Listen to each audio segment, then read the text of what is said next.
Welcome. Today, we're stepping off the familiar path, heading deep into the wilderness. We're not just talking about scenic views.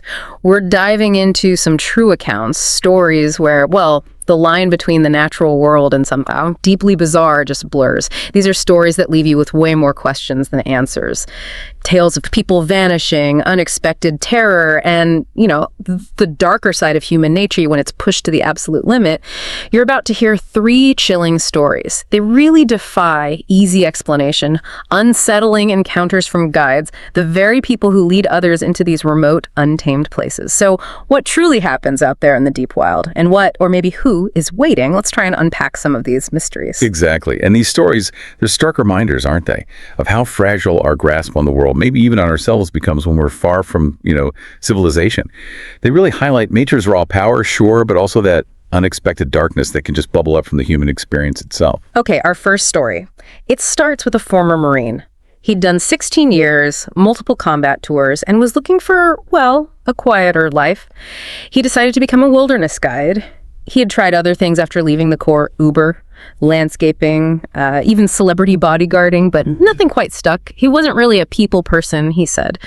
So a buddy suggested guiding. It offered structure, but also freedom. He took a job guiding in the forests east of Fresno, hoping for some peace, basically. Turns out that peace didn't last long. A client, named was Chuck, hired him for an overnight hike, a very specific, isolated peak. We're calling it Beartooth Mountain here. It's about 18 miles off-road. Now, Chuck was in his mid-30s, wiry build, not super athletic, so the guide planned a 2-day trek. But right away, something felt off. Chuck's reason for picking this specific mountain, he claimed his uncle used to take him camping there when he was a kid. And the guide, knowing how tough and remote Beartooth is, he found that explanation, well, dodgy was his word. Right, because there are plenty of easier, family-friendly spots near Fresno. Why your specific difficult peak? Exactly. Chuck was a research physicist, clearly smart, but he was just frustratingly vague about why he really wanted to go there. And that's interesting, isn't it? That immediate sense of unease. It's not just a random feeling. It's often a guide's instinct, honed by experience, especially one with a military background. They're trained observers. Chuck's vagueness about such a specific, challenging place, it's more than just odd. It's an early flag. It suggests something maybe more calculated is going on. Yeah. So the hike itself was tough, physically demanding, but uneventful at first. Chuck actually showed surprising determination, kept up pretty well. But on the second day, as they got closer to Beartooth Mountain, Chuck's whole demeanor changed. He got really keyed up. The guide described it like a kid in the backseat of a car on the way to Disney World, but with this weirdly intense, almost religious kind of fervor. But he never mentioned his uncle again, never shared any memories. And then he pulls out this laminated computer printout, covered in Sharpie notes. Some look like math equations, maybe shorthand. It pointed to a very specific place to make camp, marked with one of many colored dots on the map. Chuck just said these were places he and his uncle used to camp. The guide tried to rationalize it, Wondered if maybe Chuck was on the autism spectrum, something to explain the focus. But he stayed professional, set up camp where Chuck indicated. That detail, the physicist with the notes, it does make you wonder, doesn't it? Yeah. Especially if you know anything about, say, fringe theories or specific geographical points. It suggests maybe it wasn't just a nostalgic trip. Maybe it was something else. Something specific he was looking for, related to his work, maybe. That religious fervor sounds less like excitement and more like purpose. Right. So that night, after setting up camp at Chuck's spot, he seemed to calm down a bit. The guide was tired, went to sleep. A couple of hours later, middle of the night, he hears Chuck's tent unzipping. He figured, nature called out, everything okay. Chuck replied he was fine, and then added this really emphasized, real heartfelt thank you. The guy didn't think much of it, went back to sleep. But the next morning, that's when it got really chilling. The guide calls out for Chuck. No answer. He unzips Chuck's tent, empty, his boots, gone. He does a quick search around the campsite, and about 50 yards down the slope, he finds a pile of clothes. Chuck's clothes, including his boots. It looked like he just stripped naked and walked off into the freezing woods. Which is just deeply disturbing. I mean, what leads someone to do that? You hear about paradoxical undressing in severe hypothermia cases, right? Where people feel burning hot even as they freeze. But Chuck's behavior before this, the map, the intensity, the weird thank you, and then later, the tracker dogs followed his scent to a stream and just lost it, as if he deliberately tried to hide his trail. That feels less like a medical event and more like a deliberate act. Something planned, maybe even ritualistic. It's profoundly unsettling. Totally. And despite a massive search and rescue effort, helicopters, dogs, expert trackers, they found nothing. Absolutely nothing. It was like he'd just dropped off the face of the earth, the guide said. His disappearance is still unsolved. The police did look at the guide initially, of course, but they cleared him when only Chuck's DNA was found on the clothes. But here's the kicker that really haunted the guide. He mentioned there have been a bunch of unexplained disappearances in that area. And that's where it gets properly chilling, doesn't it? You move beyond one bizarre incident. Could Chuck's vanishing be part of a pattern? Was there something about that specific mountain, that specific area, his scientific background, the map? Was he drawn there for a reason connected to these other disappearances? Yeah. It opens up so many dark possibilities. It really does. Okay, so from that silent, baffling vanishing, let's shift gears. We're heading north now to British Columbia. This next story isn't about the mystery of the unknown wilderness so much as the terrifying unpredictability of people. It involves two friends. Let's call one Lana. It was her dream trip planned as a surprise for her 29th birthday. She was obsessed with this place called the Cathedral in Atlan Provincial Park, a mountain with this incredible, piercing blue lake, very remote. So they arranged seaplanes, a remote tour company, everything to get to this pristine spot. Their guide, Charles, met them. And initially, he seemed perfect, charming, handsome, funny. They felt like they'd hit the jackpot. The hike up was magical, just like they'd imagined. It sounds idyllic, which of course makes the sudden turn so much more shocking. That contrast between the perfect setup and the abrupt descent into fear, it's incredibly jarring. Absolutely. So they're up there enjoying the amazing views. Charles uses his radio to check in with the tour base like he'd done a few times already, routine stuff. But this time, something was different. They saw his face just go pale. Suddenly, he turns to them and demands they end the trip. Right now. Go back down. They ask why, obviously. And his personality just flips 180 degrees. He snaps at them, "Don't question my decisions." He sounded scared, the friend said, but trying to cover it with this aggressive bravado. They tried to reason with him, maybe bad weather coming, should they get a refund? But he just got angrier. Finally, he just yells, "F this," and storms off down the trail super fast, like he was actually trying to abandon them. Which is terrifying. Two women, remote wilderness, no maps, no compass, and their guide just bolts. Exactly. They were terrified of being left behind, so they scrambled after him. Eventually, he stopped. But he was pacing, yelling things that didn't make sense, accusing them of, well, they weren't even sure what. After a while, he finally, grudgingly, agreed to take them back. But the boat ride across that beautiful blue lake, it was pure terror. Charles drove the boat recklessly, way too fast, shouting curses. They begged him to slow down, so he stops the boat. Dead still, right in the middle of the lake. His face was flushed, eyes wide, fists clenched, and he just stared at them like he was, and this is their terrifying phrase, weighing up his options. Oh, it's chilling. A moment of pure menace. The exhalation, the water. They honestly thought he might kill them right there. It was Lana who finally just pleaded, "Please don't," and that seemed to snap him out of it just slightly. He got them back to the dock. But then one of the friends, maybe running on adrenaline, confronted him about his behavior, and Charles just grabbed her by the throat and squeezed. She said she truly believed in that instant he was going to kill her. Luckily, other guides and campers nearby saw the commotion and rushed over, pulled him off. It's a horrifying illustration of how quickly someone can break under pressure, especially in isolation. The tour company had later explained what happened during that radio call. Apparently it wasn't the base, it was Charles's wife, calling to tell him she was leaving him, taking the kids, said she'd caught him shooting again. A terrible personal crisis, absolutely devastating for him, no doubt. But it in no way excuses that kind of violent, terrifying attack on his clients. It just shows how fragile that veneer of normalcy can be, how extreme emotional distress can strip away control, especially when you're far from familiar social structures. The wilderness amplified his breakdown. Yeah. The two friends were understandably deeply traumatized, scarred by seeing someone seem so normal, so charming, just turn into a monster in an instant. It's a chilling reminder, isn't it? Sometimes the biggest threat out there isn't a bear or a storm, it's the person standing right next to you. Okay, so Charles's story shows the immediate danger humans can pose. Our final story tonight goes way back. Into the history books. We're talking about a name that's become infamous, synonymous with survival, yes, but also murder and, well, the ultimate taboo. Alfred Packer. You might know him as the Colorado Cannibal. This is a true crime story from the really unforgiving American West, a time when things were different.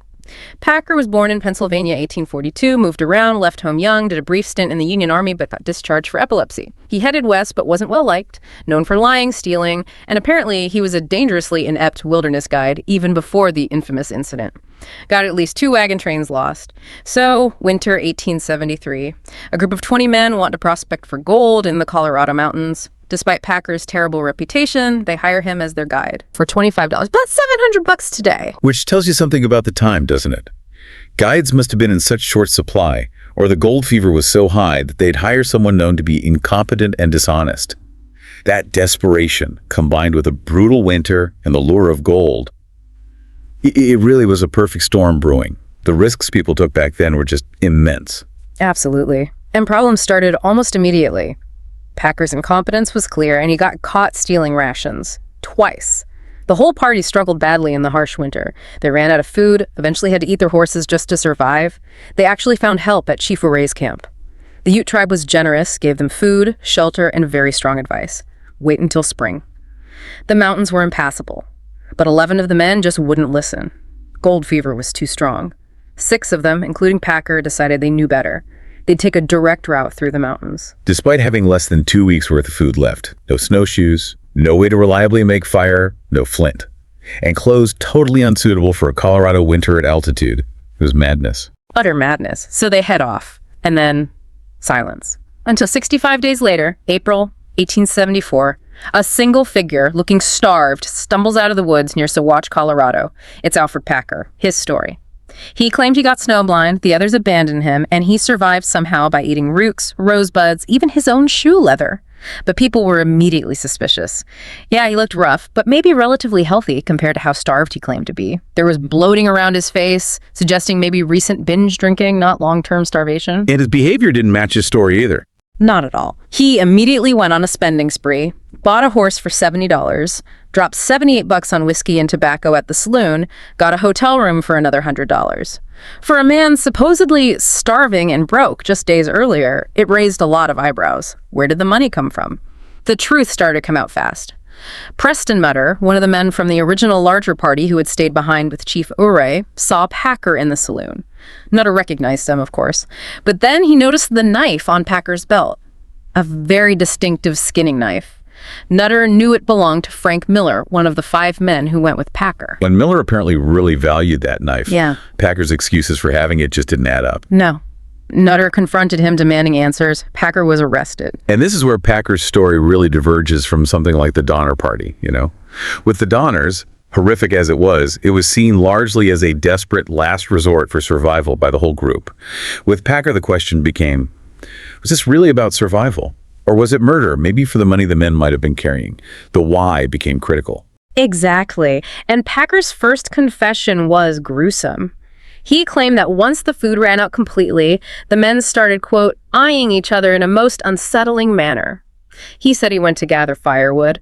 When he came back, Israel Swan was dead, killed with a hatchet. The other 4, Bell, Humphrey, Noon, and Miller, were cutting him up. He claimed they found thousands of dollars on Swan's body, divided it up, then roasted and ate parts of him. Then, according to Packer, Frank Miller was killed next, also with the hatchet. That's when Packer said he took Miller's knife. Then Humphrey and Noon were killed. Finally, he claimed, Shannon Bell went crazy, attacked him, and Packer killed Bell in self-defense. Then he cannibalized Bell's body, too. He even added this detail about climbing a hill, seeing the Indian Agency buildings, and throwing away the leftover strips of human flesh he was carrying, but, quote, with a fair degree of hesitation.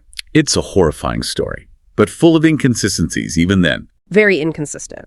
And people doubted him. They organized a search party and ironically made Packer guide them. He claimed he couldn't find the spot, got them lost. Then, adding to the suspicion, Packer actually tried to murder one of the search party members, a man named Herman Lauder. That pretty much sealed it for many people. The actual discovery of the bodies came later, thanks to an illustrator for Harper's Weekly magazine exploring the area. He found the site. Dead Man's Gulch, they called it. 5 corpses. Badly decomposed, but clearly butchered. And the way they were butchered told a different story. Miller and Swan were mostly skeletons, the flesh meticulously carved off the bones. Humphrey and Noon were flayed, legs butchered, heads smashed with a hatchet, and Shannon Bell. His hand was skinned, his skull smashed open, and his brain was completely removed. That detail about the brain is crucial. And the fact that no organs or bone marrow seem to have been eaten, This wasn't the pattern you see in pure starvation cannibalism, where typically everything edible is consumed out of sheer desperation, organs, marrow, everything. Packer seemed to have, as one account put it, simply gone from man to man, stripping the soft, sweet, nutrient-rich muscle from their bones before eating it. It suggests something targeted, specific, less about survival perhaps, and more about something else, a calculated violence, maybe even fulfilling some specific need or desire, rather than just staving off starvation. It totally contradicted his confession. The physical evidence just didn't line up. Packer actually managed to escape jail shortly after. He was on the run for almost 9 years before being recaptured in Wyoming. When caught, he gave a second confession, completely different from the first. This time, he claimed Shannon Bell went mad, killed the other 4 with a hatchet while Packer was away looking for food. Then Bell supposedly attacked Packer when he returned, and Packer shot Bell in self-defense. He admitted to cannibalism, but only for survival after everyone else was dead. 2 wildly different stories, neither matching the evidence perfectly. Exactly. He was tried, eventually convicted of 5 counts of voluntary manslaughter, not murder, perhaps due to the conflicting stories and the passage of time. She served 18 years of a 40-year sentence, was paroled, and died in 1907. So the question remains, haunting history. Was Alfred Packer just a dangerously incompetent guide pushed to horrific lengths by starvation? Or was he a cunning murderer who saw the chaos and isolation of the wilderness as an opportunity? We'll likely never know the full truth. So, 3 stories. Chuck vanishing into thin air on Beartooth Mountain, Charles the guide snapping violently in BC, and Alfred Packer, the Colorado cannibal. All separated by time, by distance, but they share that unsettling core, don't they? The wilderness is a backdrop for human terror. Absolutely.